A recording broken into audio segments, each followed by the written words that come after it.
Are you someone who pays way too much in taxes and is looking for ways to lower them? Keep listening to hear about some tax strategies to consider.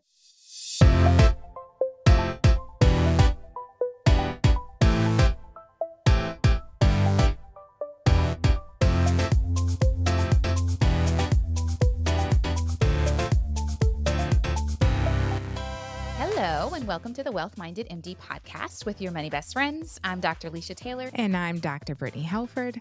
And of course, we are here to help you build wealth and make good money decisions so you can create the life you desire with more control over your time. But before we get started, here's a word from our sponsor.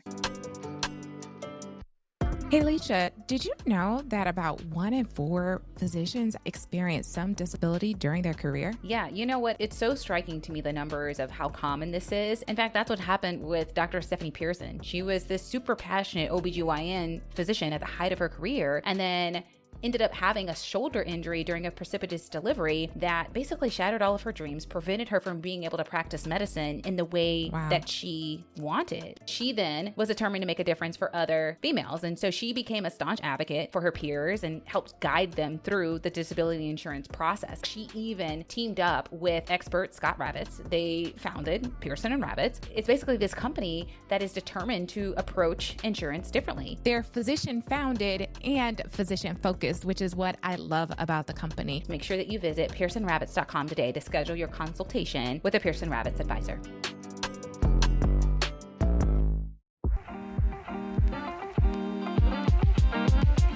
Hello, everyone. Thank you so much for checking out our podcast. And because of that, we've got something special for you. We have created this Wealthy Mind Starter Kit. It's everything that you wish you had in your training and in school to get started with your finances with confidence. In this guide, we're going to give you the steps that you need to get started and take what we call wealthy minded action. And guess what? The best part, because you know we're all about the deals, is that it is absolutely free. All you have to do is head over to our website, wealthmindedmd.com. Click that yellow button that you see right there. Give us your email and become an official part of the Wealthy Minds community, and we'll send it right to you. That's right. Go ahead and check out the website. We can't wait for you to get started today. All right. This is our Life is Lifing segment. And as always, we are going to kick things off with a little peek into our lives. Brittne, I know that you are this amazing hospitalist for a hospital that won't be named. How are things going at your job? I know that you work very crazy shifts because I have tried to get in contact with you and you have told me that you are working. How have things been for you at the hospital? I have been on teaching recently, and I wear a bunch of different hats. I do a bunch of different things in my role as a hospitalist, but one is teaching residents. And whenever I'm on service, I like to give the residents enough autonomy so that they have the ability to come up with their own decisions. As clinicians, it is really important that we get comfortable with making a treatment plan and standing in that decision. However, this time on service was a bit challenging because I found that occasionally the residents would anchor on a diagnosis and the patient wasn't behaving in the way that we would expect them to follow that illness script. Now, I get it. Sometimes patients step out of our illness scripts, but this particular team, I think we were anchoring. Because I also wear the quality improvement hat, I didn't want to get in a situation where now there's a negative outcome, an adverse event, and there's a conversation about, did the team anchor on a diagnosis and not pursue other treatment plans? And we also think about the substitution test, like, would another clinician have made the same decisions? That was a challenge of trying to balance out, allowing them to have autonomy, but making sure we didn't miss anything and that we did a thorough workup for our patients. What about you? How's work going for you? Well, before I answer, that to me sounds like basically they were taking a long time or not. For folks who are listening who may not be in medicine, Brittne not only is this amazing hotshot doctor, but she also helps to teach new doctors and younger doctors. In medicine, that's what we call the residents. She's basically trying to see patients, but trying to teach doctors at the same time, which we both do. But I think it's interesting whenever you do it in hospital setting. For you, Brittne, I'm always going back to my days in training and being at the hospital and seeing patients and rounding on patients, which basically means going from patient room to patient room for what seemed like hours and me wanting Mhm. to die inside because I was so bored. Not saying that seeing patients is bored. That part was fine, but just you would see the patient and that would take a certain amount of time. And then you'd go out of the patient room and then you'd have to discuss it and you'd get pimped, which means people would ask you random obscure medical questions that maybe you didn't know the answer to. So you're like sweating and it's basically a pop quiz every time you go to a patient room. And it just like was not enjoyable for me, but apparently you like it because this is like what you've decided to do for your career. So I'm always interested in how that goes for you. I think for me, teaching is challenging, but I also feel that there's a missed opportunity sometimes because when we practice medicine, research has shown that what we learn in our resident training years is how we will practice as an attending. So I just feel that there's a need and a desire to impact the residents so that they can think about the quality improvement, so that they don't actually anchor and that they can treat patients with ethical care. Not to say that they're not and that other clinicians are not sharing these things, but I think I bring a certain identity to medicine that some clinicians may not share because of who I am. Okay, I got you. I got you. Well, I am not in the hospital. As I said earlier, that was not my forte. I am in the clinic and I'm also teaching residents and what we call precepting. So they would see patients on their own, come back to me, tell me what the diagnosis was or whatever. Sometimes it can be challenging. Like yesterday, for example, I was precepting and I don't know about you, but I like to leave the clinic by a certain time in the Mm. afternoon. I don't even have kids, so I can only imagine how that is for you and for other physicians in medicine who are parents in general, right? You got a certain time, you gotta leave to pick up your kids and do things for your family. And I don't even have kids, but I was still like, "Okay, it's after 5. How much longer are we gonna spend in this patient room? How many more patients do we have?" So that can be its own challenge, but I am also precepting and teaching residents, which I do find joy in. I'm also working on some research projects and that has been fun. I am a very curious person. And when it comes to sports medicine research, which is what I do, I've just been completely fascinated. I'm so excited about this project I have coming up. I'm so excited about getting the budget approved, which is its own challenge. It's like, are y'all going to give me the money I need? So the answer to that question was yes. So I'm also really happy about that. And so Congratulations. thank you, thank you, thank you. There's a lot of fun things happening at my job. I also do some student health and something about working with college students. I'm laughing throughout the day most of the time. They have their own challenges and I'm like, okay, this is what we're dealing with. What happened in your life? What happened with your boyfriend? All right. I was not here for that. This is not why you made this appointment with me, but I get to be your therapist, your psychiatrist, all of these things basically. I think both of us kind of have some fun challenges, shall we say, in our own lives, especially when it comes to our jobs. I didn't know that you worked with college students. Yes, I think that would definitely present its own challenge. And they speak their own language. It's like, hold on, can you really explain? Like, say that again in different words so that I can understand. And we're not even that old, y'all, who might be listening. I consider myself still really young. I'm like, I don't really know what you mean by that, but I'm trying to use my context clues. I just want to make sure that I understand. Anyway, that's a little bit about our life as lifing with our careers and our jobs. I want to get into, Brittany, our money mishaps and confessions. I don't know if we did this one last week, but before we get into our financial focus for the day, I wanted to know if you had any money mishaps you wanted to share, or maybe you just want to ask me if I have money mishaps that I want to share. You always talk about being hot. And now it's blanking on me. Something open and transparent. What's the H? What does the H stand for? Yeah, humble, humble, open, and transparent. Humble, open, and transparent. There we go. So, our financial focus for today is taxes. And we chatted a little bit before this. I always just don't even know. We have a CPA and she gives us these quarterly estimates, our mid year review, and our end year review. But I am always shocked at how much we have to pay. So, I am looking forward to talking a little bit more about this. Do you ever have that experience where you've overpaid or underpaid on your taxes? Yeah, unfortunately, it happens in the part where I seemingly am always underpaying, which is kind of like a humble moment for me because my dad is a tax professional. I mean, he doesn't work for the IRS, but he does work for the Department of Defense, like the federal government. He looks through tax contracts that the government might have with various different companies. But I say that to say I have a father that specializes in taxes, and yet I still cannot seem to get the tax situation just right. I think the issue is that if I only had income from one source, like if I only was employed like in my physician job, it would be very, very easy or much easier for me to figure out how much taxes I owe, partly because my job would just take that out of my paycheck. But I think what makes it challenging for me personally is that I have so much variable income, like from different sources or consulting gigs with different companies or work that I'm doing on the side, that it's hard for me to predict from year to year how much income I'm going to make. If I don't know how much income is coming in, it's hard for me to plan ahead Mhm. and try to take that money or have that money reserved. I think for me, it was underpaying yet again, which I suspected this year towards the end of the year. I was like, man, I'm going to have to pay some on my taxes. And I just got to the point where I accepted it and started just saving money on the side for this tax bill that I knew was upcoming. My mom, whenever we would get into the car, sometimes she would say, don't do as I do, do as I say. That's sort of my sentiment now with this episode is like, don't do what I do. Don't underpay on your taxes. We're going to talk about in our financial focus about ways to avoid my money mishap, which is underpaying on my taxes, and some tax strategies that you might want to consider. And then I'm going to try to take my own advice. Yeah, and if you're shocked like me at the end of the year regarding your tax bill, then I just wanna say, it's okay. I'm right there with you, and just give yourself some grace, and we'll strive for better next year.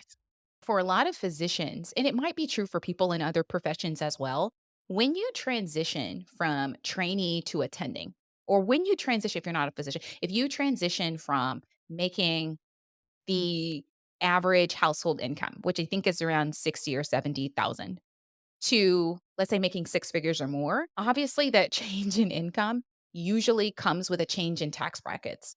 For a lot of people, it's that first year of paying taxes in that new tax bracket that can be shocking. It's shocking because when you look at your paycheck, you're like, wow, I thought I would get more than that, right? So your job may be withholding more than you thought. And then at the end of the year, or maybe when you are filing your taxes, you look at the total amount of taxes you paid and you're like, oh, that's a lot. I have some friends from high school who love tax time because they're getting refunds or they're eligible for all these different tax credits that I'm not eligible for. I'm like, wow, you guys are excited. I'm like, not excited. This is not a fun time for me. I would say for your friends, that's a moment of education. Like, you should not be excited for this refund because you just gave a loan and you could have used that money to be working for you throughout the year to invest, etc. I used to also be excited about the refund until I realized that I just gave somebody some money that I should have had in my pocket. I talked to one of my physician friends about this and I was like, he was like very excited. Well, not very excited, but just like he wasn't as depressed, let's say, as I was when it comes to tax time. And I was like, aren't you getting ready to pay this tax bill? And he goes, well, Lisha, I never have to pay. I always get a refund. And I was like, I mean, I don't need to know all your business, but like, is it like a small refund or is it like enough where you can like book an international vacation? And he's like, it's probably enough to book an international vacation. And I was like, you just gave a tax-free loan because you know what you and I would say about this, right? Hmm. And he goes, "You know what, Leisha, at a certain point, I just like the peace of mind." Oh, He was like, "You know what? I could do all of this and not get the refund, but at the end of the day, just for me, missing out on a little interest or missing out on this is not gonna move the needle in my financial life, and hmm, I just like the peace of mind in knowing that when I file my taxes each year, I'm not gonna have to pay, and I'm gonna yeah, get a little money back that maybe I didn't necessarily plan for that I can use to book my summer vacation." And so for him, it was like he understood the downside of mhm, overpaying on your taxes, which is you're giving the government an interest-free loan, but he also understood the downside of not paying enough and right. having to have this tax bill. And for him, he was like, "Okay, maybe it's ideal to try to get it just right, so you're not having to pay and you're not getting a huge refund." But for him, it was like, "Even if I do get this huge refund, I'm okay with that." Yeah, I mean, to each his own. I can definitely understand the psychological benefits. And I say that money is not all logical. A lot of it is psychological, and you have to do what works for you. So, today we're really going to focus on tax strategies for doctors and high income professionals, right?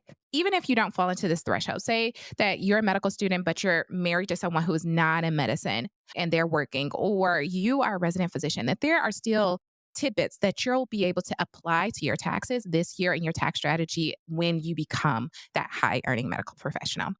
Okay, Lisha, because I know your dad is a tax professional, tax accountant. And so you've been reared from birth learning about the tax code.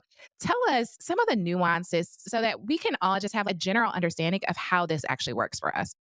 I'll start with some of the basics, even though I think most people know this beginning part that the tax system in general is a progressive system, meaning like the more you earn, the more you're going to pay in taxes, which I'm sure you and I have had lots of experience with. Also, some of the basics of like your tax rate. So the percentage that you pay depends on your marital status. Are you single? Are you married? Are you filing jointly with your spouse or separately from your spouse? Are you a head of household? Meaning, is there a dependent? Is there a child or an elderly family member that you are caring for? And which thing you fall into can have a huge factor on how much you're going to pay in taxes. So there are those sort of preliminary things. And then I think there are some other things in terms of your marginal tax rate and your effective tax rate. One is just the average rate that you pay in taxes, and one is the highest amount that you pay on that last bit of income. A lot of people listening probably already know that. One of the things that I wanted to really talk about was some of these nuances for doctors specifically when it comes to these different tax rates. When I was younger and I first started paying taxes, I would really focus on the federal tax rate. I would look up what's my tax rate, and oftentimes what pops up is federal.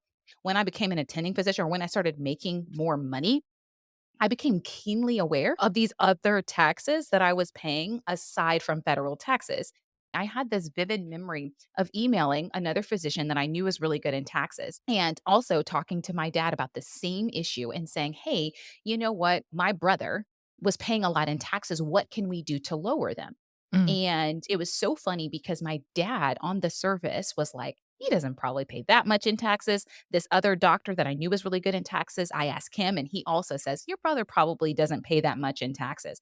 And when we broke things down, we saw that, okay, my brother's federal tax rate wasn't that high. Not that high is relative, but my brother's federal tax rate was manageable, let's say. But then when you factored in state taxes, FICA taxes, Medicare taxes, self employment taxes, then all of a sudden that does creep up. So, my long winded way of saying this is there are these other taxes that I didn't really pay attention to when I made less money that now play a big role. I grew up in Florida, so there was no state taxes. I now live in Georgia. There are state taxes. I used to live in California. There's a lot of state taxes over there. And so it's the state tax rate that can add another 5 to 10% that you're paying in taxes that I think is something for physicians to keep in mind. Also, these payroll taxes, which are FICA taxes and Medicare taxes, which basically means you're paying into the Social Security system and you're paying into the Medicare system. When you're a physician, as you start making a certain amount of income, those tax rates change. The amount that you pay in Social Security changes because it taps out after a certain income. So you only pay that Social Security tax until you reach a certain income threshold, and then they stop taking out that tax, which is why for a lot of physicians, midway through the year, you may notice that your paycheck increases a little bit. On the flip side, once you start making a certain amount of money, the amount that you pay for Medicare can increase, right? Mhm. And so it's like, oh, shoot, one tax is capping out and the other tax is increasing. And if you're like people like you and I, Brittany, who have money on the side, that's considered self employment income. And then there's a different tax rate that you're paying on that. So I think for me, for a lot of physicians or high income earners who could be listening to this, I think one of the first things that I would tell them, and one of the first things that my dad would tell them, is to make sure that you understand all of the different taxes that you're paying and how those tax rates may change. Yeah, I think that's really important. Sometimes when you talk about these specific numbers and all of these alterations and when it's going to cap out and when it's going to increase, you may have eyes that gloss over. As medical professionals, we have so many other things to be concerned about. And then if you not only just think about your career, but also the other things like our home life, et cetera.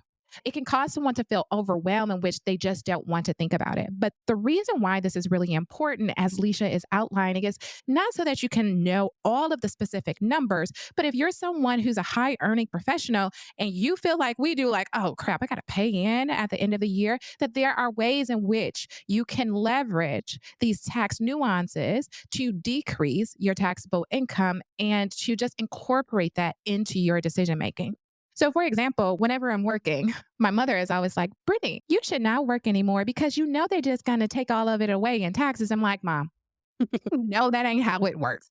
Like, you really know that because of the marginal tax rate, that's not how it's going to work. Only a portion of that income is going to be taxed at a higher level if we flow into that tax bracket. One of the reasons why I work more too, and we'll talk about a 457, but why I work more so that I can reach those thresholds is because that's part of my tax strategy. If I have access to a 457, which is basically like a 401k, it has a few different nuances that we can get into later on another episode, but it allows me to put away pre-tax income. Is not only can I put that money into that retirement account so that I can have the tax-free growth, but it also allows for me to save not only on the federal taxes, but also on the FICA taxes. That's about what, 6.2% for Social Security, 1.5 for Medicare tax. Altogether, that's like about 7.6% that I will be getting in return because I'm saving that amount on the taxes. And if you think about investing,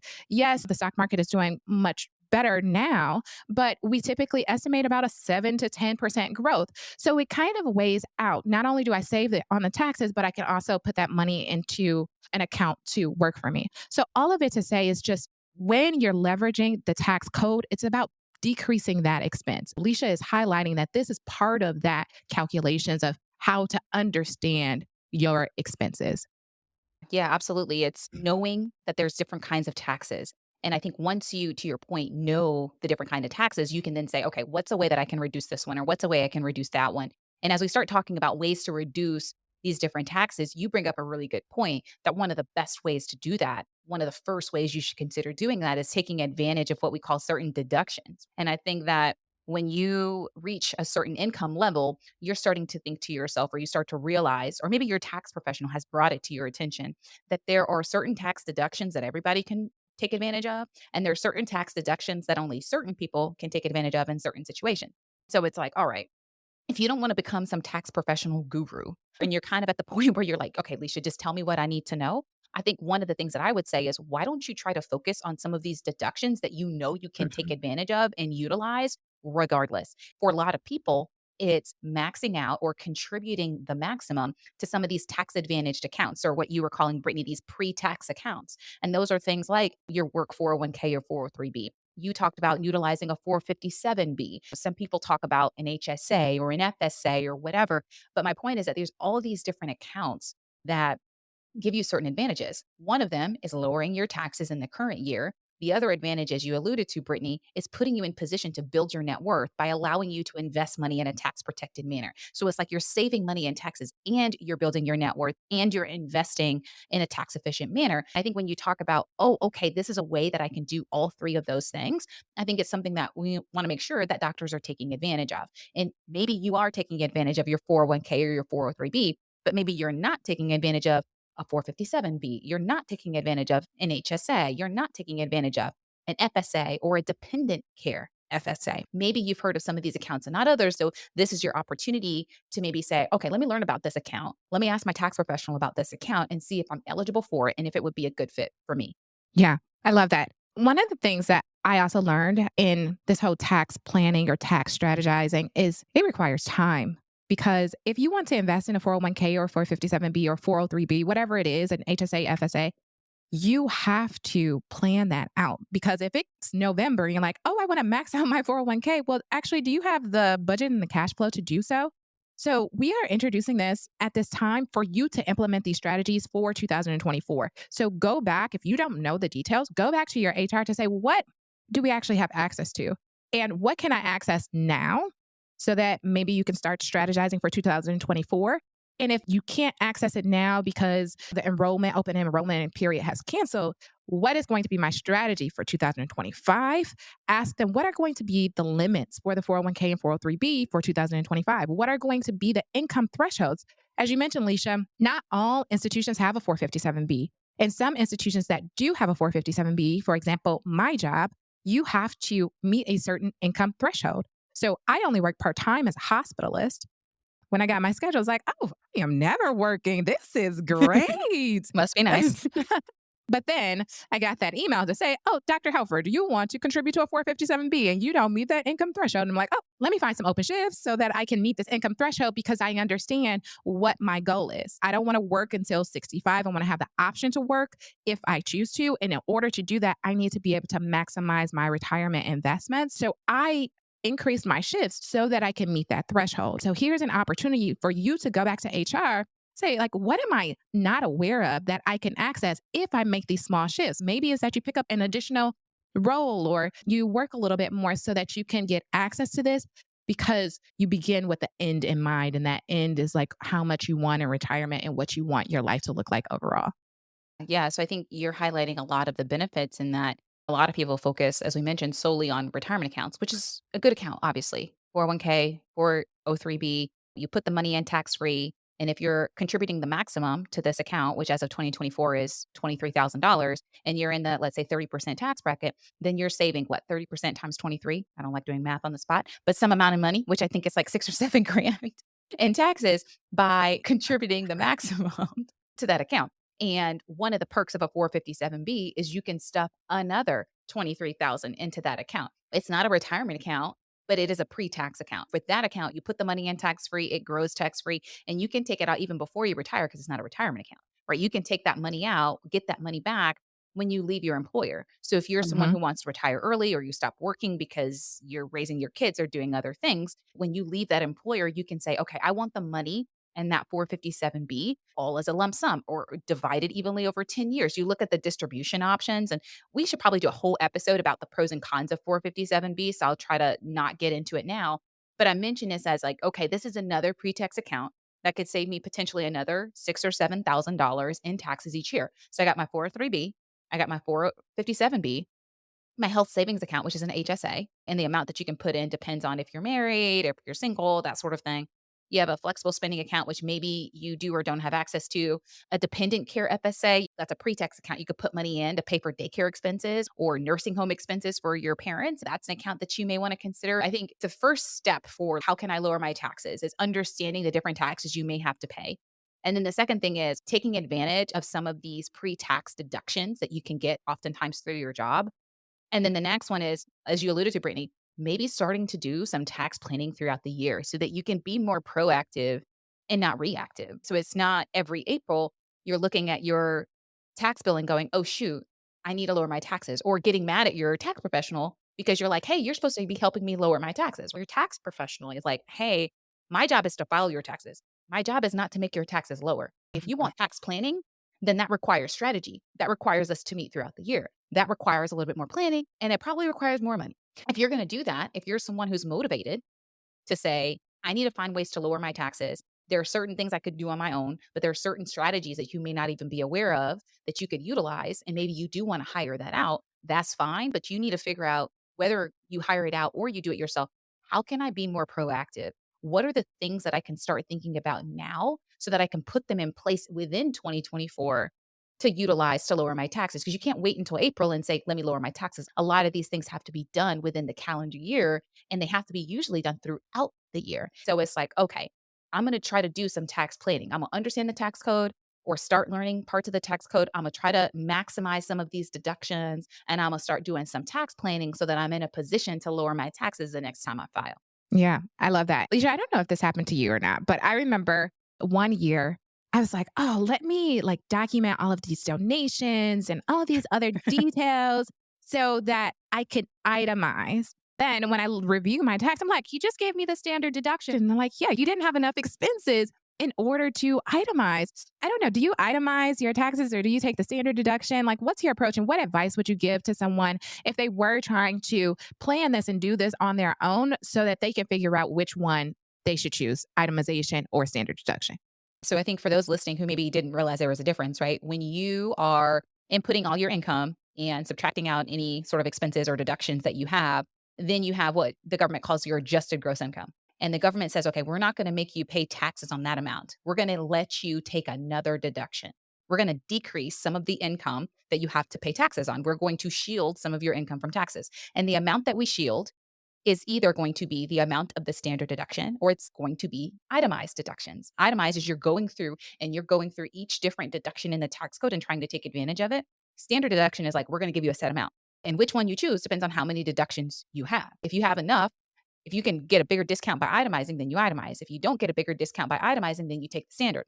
You're asking me, Brittany, which one I chose. I chose the one that saved me the most money, which was itemizing my taxes. I was Mhm. shocked. I think it's because I had a lot of business income, or decent amount, I should say, of business income this year. So I had a lot of business deductions and things that I could take advantage of, including the qualified business deduction. I also paid a lot in state taxes because I spent half the year living in California. Mhm. I actually had to pay state taxes in Georgia and California. Not fun. Don't recommend. And I am Christian and I tithe. So I give 10% of my income to the church. So I actually had quite a bit of charitable donation. I don't keep track of me giving out individual money, like a donation to the Girl Scouts. Somebody asked me for money on the street, right? I'm not writing that down. That's not even deductible anyway. I go to a church and I pay my tithes online. at the end of the year, they automatically give me what's called a giving statement, or they give me access to a giving statement, which makes my life easy because then I'm able to say, okay, this is the total amount that I donated.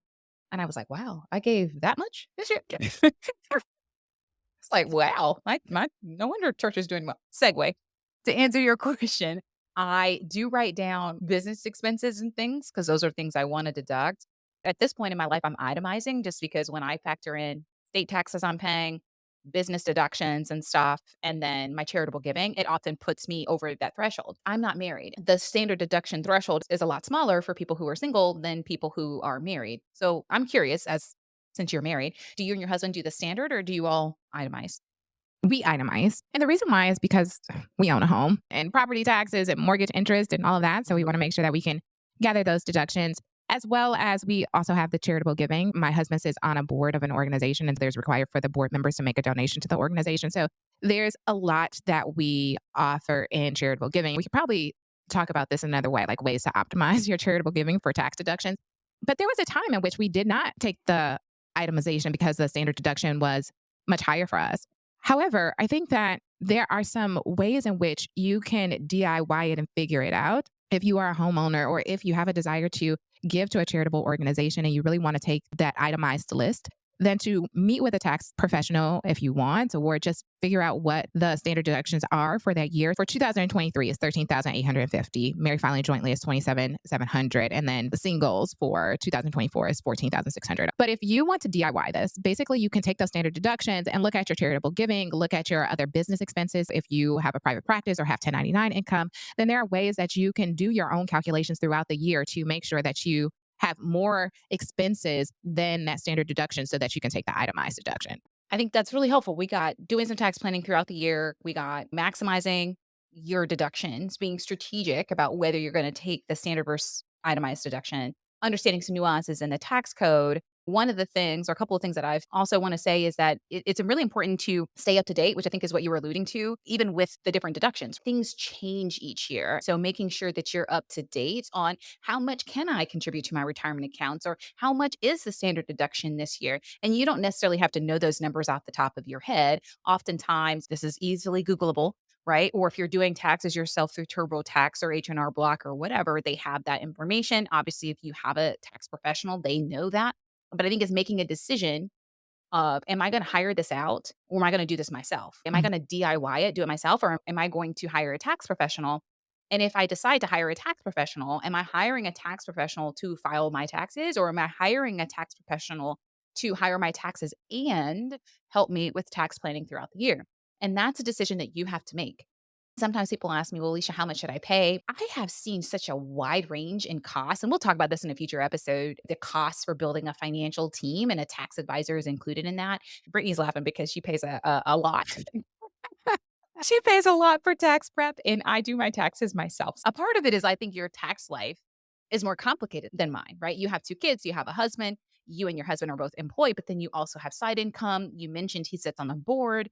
You guys are doing all these fancy maneuvers like setting up investment accounts for your 4-year-old. It complicates your life, and you get to a point where you say, "I could do this myself, but I don't know if this is the best use of my time, and Mhm. I could make a mistake. So let me hire this part out, make sure it's done correctly, and make sure that I have somebody whose sole job is to focus on this so that they can help me maximize certain deductions and decrease my taxes, maybe even more than I could on my own." Alicia, I so appreciate that you talked about this because the complication and the peace of mind, for me, that peace of mind is so valuable in hiring this out because, yes, I can learn a lot about it, but the actual doing, if I put in a number incorrectly somewhere or maybe miss a deduction that I'm eligible for because this is not something that I do on a day to day basis, that I think that would weigh more heavily on me than the amount that we actually pay our tax accountant. I also want to say that although we pay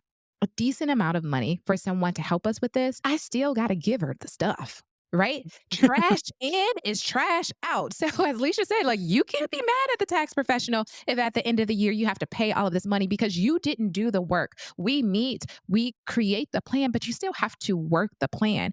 And you also have to review once they create your taxes. you need to go through to make sure that the deductions were put in properly. You need to go in and make sure that things are accurate. So I don't want you to feel that because you've hired this out, you can be completely blind and lazy with your tax strategy. No, it still requires for you to work the plan. And this is why we are talking about this episode, because we want you to take action and make sure that you have these things in place, or at least have these considerations, so that you can have a conversation with your tax professional. And we're actually going to have an episode upcoming about what questions you should ask a tax professional when you're thinking about outsourcing this task, so that you can be well equipped for that interview to make sure that it's a person who's going to be best fitted to help you achieve your goals. Yeah, yeah. The last two things I'll say about this in terms of tax strategies for doctors is to think about, are there some specialized investments or specialized deductions that I may really want to consider? And then the other thing is, what are tax free ways that I can increase my income? And I think those are the last two buckets that, to your point, Brittany, a tax professional may be able to help you out with. Correct me if I'm wrong, it's one of the reasons why you and your husband, also for the peace of mind and things like that, have decided to pay a tax professional, have decided that that is an investment worth making, is because oftentimes I find that a lot of physicians can do some of this themselves. They know they should maximize their work 401k. They should consider a 457B. They have collected their tax forms throughout the year. They know that they can get a deduction from paying their mortgage interest. They know they get a deduction for paying state taxes. They know they get a deduction for contributing to 529 accounts for their kids' college education and some things like that. But they're thinking, okay, Lisha, are there other deductions that I can take? Because even despite me doing those things, I'm still paying a lot in taxes and I would really like to pay less. So maybe there are two things that we can do. The first thing is consider hiring a tax professional, especially if you're a physician who has some 1099 income or some side income, who can help you take advantage of some of these specialized investments. Brittany, you and I were talking offline about how you and your husband take advantage of certain business deductions and certain things like a cash balance plan. You and I have talked about how people invest in real estate because that also has some benefits from a tax perspective. You and I talked about how you rent your home to your business and how you're able to take advantage of that. We talked about hiring kids in your business and why that's a tax break and why you can take advantage of that, and certain land easements or energy investments and things like that. So again, I'm not a tax professional, but I think just being aware that, oh, shoot, there may be other things that I can take advantage of. There are some of these specialized investments, and these are some other things that you should think about. Brittany, did you have anything to add? Because I know that this is something that I think you and your husband do quite well. I'm very grateful for the professional, the financial community that we have. We do utilize a cash balance plan, which is basically like a pension. It's a defined benefit plan, and it allows us to put away pre tax dollars into this account for retirement. It decreases our taxable income, and you could put a lot more money into the account than what you can a 401k or 403b. And so we both have W 2 income and we have the 1099 income. So the Yeah, cash yeah. balance plan just helps us significantly to decrease that taxable income. Yeah, I really like that. And I think that you mentioned even earlier to me about renting your home to yourself and setting up accounts for your kids. That's something other doctors may be interested in doing as well. As we wrap up this part of our financial focus, I know it's getting a little long, is talking about tax free income increases. This is one of the things that I actually spend a lot of time coaching doctors on. Because again, I'm not a tax professional, but I do know a lot about taxes. One of the things that I get asked a lot is, Lisha, can you give me some ways to decrease my taxes? We can talk about different tax deductions and things, but I also like to say, hey, we may also want to consider ways to get a raise at our job in a tax free way or in a tax efficient way. Because maybe part of the solution is lowering your taxes and taking advantage of deductions, but maybe another solution is finding ways to increase your income in a tax-free way so that you don't have to rely solely on deductions. The money you get is tax-free. Just to give you some examples of some tax-free income increases, it's increasing your PTO at your job, increasing your time off.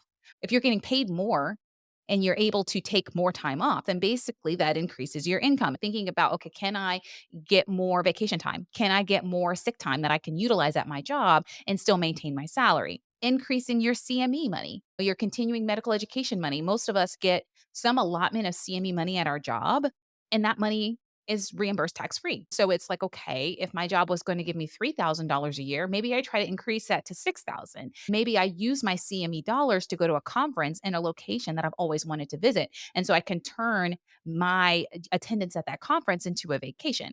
And since the Mhm. hotel is already paid for by my job, maybe I can invite my partner or my kids or my friends and we can do some things in the evening times or whatever. So now I've turned this work conference into a vacation that's paid for by my employer. And so we talk about increasing CME money. We talk about increasing the retirement match. Any money that your job is giving you as a match is given to you tax free. So if they do match 4% and they're willing to go up to 5%, maybe that's something you negotiate. Or if you're not contributing the maximum to your work retirement accounts, contributing the maximum is another way for you to get a tax free raise. We talked about in a previous episode, Brittany, how you and your husband are employed maybe in different places. So you have access to different retirement accounts. Finding out a savvy way to maximize the match at these different places can result in more tax free money. Thinking strategically about tax free income increases. We're going to have a future episode on about optimizing credit cards and how sometimes credit card rewards and points can be a great way to get some tax free income increases. These are just some of the strategies that you may want to consider as a physician who's looking to lower your taxes. Yeah. I love all of that. Another thing to think about is moonlighting when you pick up those extra shifts versus adding those into your salary. I just explained that 150K was not meeting that threshold for the 457B. So I had to pick up extra shifts to meet that We didn't know it salary. was 150K. We didn't know if that was the amount. Are you saying that? You know what? I am an open book. I talk about our numbers often because I feel like there's just so much money hesitancy and like emotions with money about how much we're making and how much we're taking home. And that's why I like to be really transparent about the numbers in hopes that I empower another woman to be transparent about her numbers because your number is literally a number today. And that's what this podcast is all about is if you want to increase that number, if you want to decrease your expenses and increase your income, then you are in the right space because we're going to teach you how to do that here. To be open and hot, open and transparent or humble, open and transparent, I'll get it right one episode.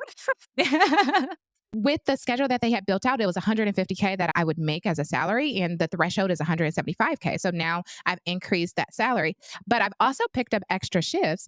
And the administrator is always like, do you want these shifts to be paid out in moonlighting, mean that they will be paid out in like the next pay period?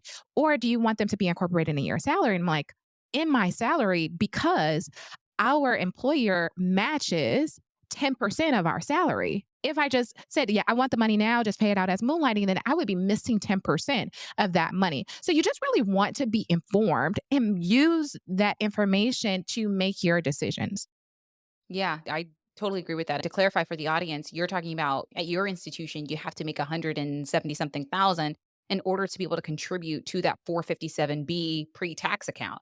At Yeah. my institution, the threshold is much higher. It's like 300 or 400,000 or Mhm. something. Just to give the audience a descriptor, these accounts are called deferred compensation accounts for highly paid employees. They want to know that you make a certain threshold amount of money per whatever their standards you can afford to then invest extra money into this account. And you can afford the pros and cons and all of that with the account. Different institutions, they have a different threshold of how much you have to make in order to be eligible for that account. And you're saying that when you first made your schedule, you were working part time and you loved the fact that you didn't have to work that much. But then you realize that if you kept that schedule, you wouldn't then be eligible to contribute to this pre tax account, which would then decrease the amount of money that you were investing each year and push back your potential date of retirement. So you were thinking, okay, let me maybe work a little bit more so I can meet that threshold, then be able to contribute to that account. And you also talked about when you were working more and they gave you the option of 1099 versus W 2.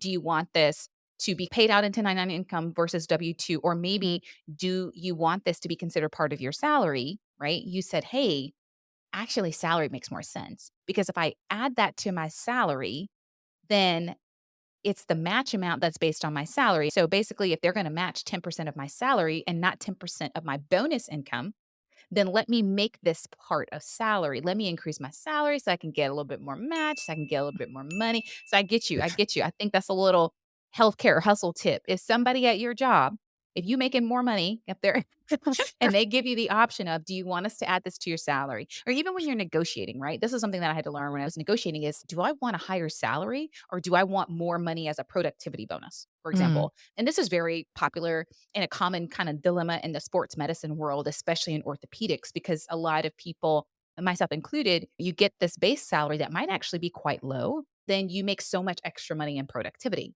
What I have come to find out is actually I kind of want the base salary to be higher because my benefits at my job are based on my base salary. So if I can increase my base salary, it's probably what I want to do. When I'm negotiating a new contract, if they give me the choice between do you want a sign on bonus or retention bonus or do you want a higher base salary? The answer is I want a higher base salary. The base salary is guaranteed from year to year versus these bonuses are maybe one time or maybe based on other factors. And so I think look at you, Brittany, giving us healthcare hustle tips today about things that we can do, again, that can be a little bit more tax efficient. Lisha, I love all of that. You're always for the win of strategizing and the negotiation piece. If you learn nothing else from this podcast, just know that everything is up for negotiation, but you can only negotiate efficiently to find that when you have the information. You have to understand some of the nuances about how these things work at your job so that you can negotiate to work better for you. And I would even think that it may take some reworking, it may take some time, but potentially you can negotiate that threshold in which the 457B would be accessible if you had enough buy in from other clinicians who wanted access to that account, especially because it's a deferred compensation. But with the 457B, you always want to max out your 401k first. So 457B is on top of that. So if you haven't maxed out your 401k first or your 403B first, then start there. And then if you have the option to do a 457B, pursue that after. Just to hint on one other thing that we did last year that other physicians will have access to is the energy piece, some of those non traditional investments. And the reason why this is important, so last year we invested in oil and gas to help us from a taxable Oh, perspective. hold on. Hold on. Hold on. Pause. We might have to pause this podcast real quick while I get some tips. Brittany, we're investing in oil and gas. Do you have more money than I think you do? Do I? If you also want to hear Brittany's tips on oil and gas, like what? But I think, Brittany, you and I were talking offline about how we had both read similar tax books because that's what we do in our spare time. We read tax books. We're money nerds. One of the books that I think you and I had both read was this book by Tom Wheelwright. He has a few good books, actually. And I don't agree with everything he says in every book. Let me be very clear. But I do think he's really good at strategizing when it comes to taxes. And one of those books is Tax Free Wealth. The other one is he talks about 7 sort of non traditional investments that can really lower your taxes. He goes through real estate and energy and oil. And these are some of the things that I think you're about to bring up. So let me stop interrupting you. So you No, that's great. And that is a great book. And I would just say, listen to it on Audible. That's what I did. But the reason why I raised the oil and gas specifically is because sometimes when you're looking for deductions, so for example, real estate, and we're not going to jump into all of the nitty gritty, but real estate income is considered passive income. So if you are a high earning professional working as a physician, et cetera, then you likely have a W-2 or most of your income is active income. And passive deductions can only offset passive income. So you want to look for deductions that will offset your active income. And that's what the oil and gas can do is that amount of money. So say, for example, you invest about 100K in oil and gas, then that can reduce your taxable income about 75% of that. So you'll get a 75% pass through deduction, which would be about 75K. So you would reduce your earned income by 75K. And then depending on your effective tax rate, all of that, then that would be the amount that would be reflected as a tax deduction. So that was one of the things that we invested in to reduce our taxable income. So that's the tax benefits. And then you have the whole other investment benefits that we could talk about at a later time. yeah. So we're going to wrap up this segment and this episode because it's getting a little long. We realize if you're a high income professional and you're thinking, man, I pay a lot in taxes. Number one, understand which taxes you're paying so you can understand some of these nuances in the tax code and how they may affect you. Number two, maxing out certain deductions that are open to everybody. Those are investments into your 401k, 403b at your job, 457B, HSA, FSA, those kinds of things. Figuring out if you want to hire out a tax professional, hire out this sort of tax planning throughout the year, if you want to do it yourself, and making sure that regardless of what you choose, you're being proactive and not reactive. Thinking about different ways to get tax free income increases at your job, whether that's increasing your PTO, CME money, retirement match, optimizing credit card rewards, which we'll talk about in a later episode. And then lastly, looking into some of these specialized investments like Brittany, maybe you want to invest in oil and gas. Maybe you want to think about real estate. Maybe there's certain business deductions. Maybe you want to rent your home to yourself. Maybe you want to employ your kids. And so these are some of these other things that I think would be really good to consider. Then we also kind of talked about our healthcare hustle, which was really strategizing and thinking about how you want to get paid at your job and which payment method is going to result in fewer taxes to you and higher retirement matches and better benefits for you. We're going to get into our favorite segment of the show, which is our fun money segment. Brittany, I'm so excited about this. So, What are you doing that is fun with your money? So, Lisha, we are purchasing a new home. and Okay. So notice, audience, she didn't say we're purchasing a home. She said we're purchasing a new home. So that means you already have a home. So this is a flex right here because Brittany's like, "Psh, forget one home. I'm getting another one." Congratulations, by the way. Thank you. I'm Thank very you. happy for you. Tell us more about this home purchase. Yeah. When you think about your money, you make logical and psychological decisions. And that's why I put this in kind of a fun money because it does feel like a psychological, emotional, ooh, now we're getting a new house. And logically, I'm still trying to reconcile if it's a good decision or not, but we're going to make it work. We live in Boston, Massachusetts, and we live in a pretty pricey area that has really good school system. And things are quite expensive here. So it's not a lot of space, as my dad would say, "Baby, that's no space." And I'm like, "Yes, Dad, but we we live in Boston." But it's definitely more space than we currently have. And let me tell you, the person who built this home, Lisha, the bathroom floors are heated. Like, what? No rugs. We don't have to have any rugs because he could just heat the bathroom floors. Now, I'm frugal Franny. I would just be purchasing rugs, right? I would never put the heated tiles or whatever in a bathroom floor. But because the house has it, I'm going to enjoy it. So that's that's my fun money. I am so happy for you. I think Mm. heated floor sounds very nice. I mean, granted, I don't live in Boston, so it's not as cold where I live, but I would still want something soft and cushiony to put my feet on when I get out of the shower. So maybe that's just me. Maybe I'm just weird. But I am very happy for you in terms of your heated floors because I know it gets very cold in Boston. What am I doing fun with money? I am currently trying to figure out a time to talk to two of my girlfriends, which we're all physicians. And so it can be challenging, but we're all trying to find time to get on the phone because we are going to buy concert tickets. We are going to go Mm. to the Usher concert. I think in one of our earlier episodes, Brittany, you talked about how you and your husband went to the Usher vacancy and the Usher show in Las Vegas Yeah. and how y'all weren't sitting as close as you would have preferred. So me and my friends are going to avoid that. We have come to a decision that we are going to buy some Usher tickets and we are going to sit in a decent area. We want to make sure that we're in, they call it the 100 level or whatever. We don't want floor things. We don't want to be standing the whole show because we're old. But we want to be like in the 100 level. I'm so excited about this. I have vivid memories of being like in middle school or high school or whatever when the Usher Confessions came out Mm. and me Mm. jamming to it at my middle school spring dance or Yeah. whatever. I'm really excited about this. I think it's going to bring back a lot of childhood memories and to be able to do this and go to this concert with some of my girlfriends, I think it's just going to be fun. So that is something fun that I am doing with my money. Yeah, I'm really excited. Usher, I mean, he's still fine. He's getting old. Six pack don't look as six pack as it used to be. No, it's great. He did great for the Super Bowl He performance. did And so that. I really Yes. loved that. And Yes. so It's gonna be a great show. I'm really excited for you and your girlfriends. Yeah. yeah, we are really excited. So as we are closing out this show, we definitely want to encourage you to have some fun with your money as well. We also want to be sure to remind you, or actually let you know, that Brittany and I have created a gift for you. Yes, you heard that Mhm. right.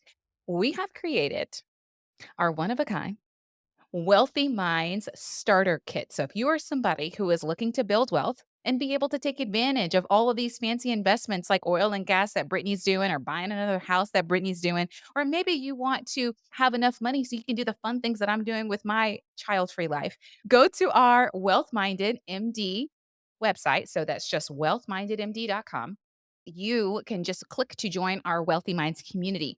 We want you to join our community. And when you do so, you will get a free, yes, we said that right, free copy of our Wealthy Minds starter kit. So go to our website, feel free to sign up on our email listserv, and then you will have access to a free Wealthy Minds starter kit.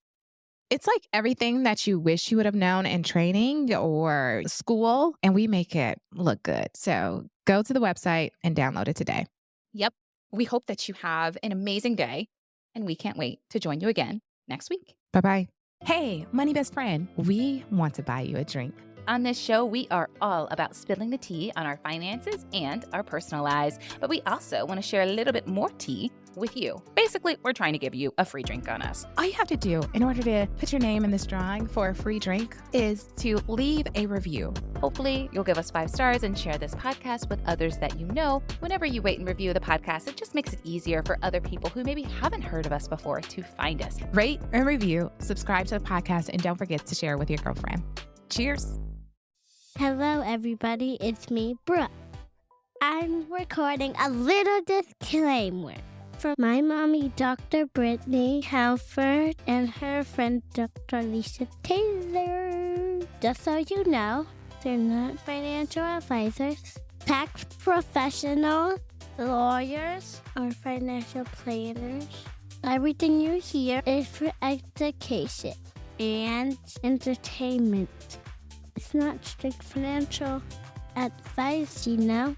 So use your best judgment, chat with a tax professional, and all those other people that you need to talk to. Thanks for tuning in today. Keep cruising on your journey to wealth and wellness. Bye-bye.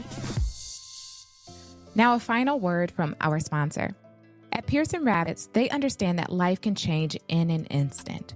It's hard to imagine that a sudden illness, injury, or catastrophic event could put you and your family in a devastating financial situation. Physician-founded and physician-focused, Pearson Rabbits builds human connections before they create growths, and they're a great company that can help you get the disability insurance that you need. Visit www.pearsonrabbits.com today and embark on a journey of safeguarding your financial future.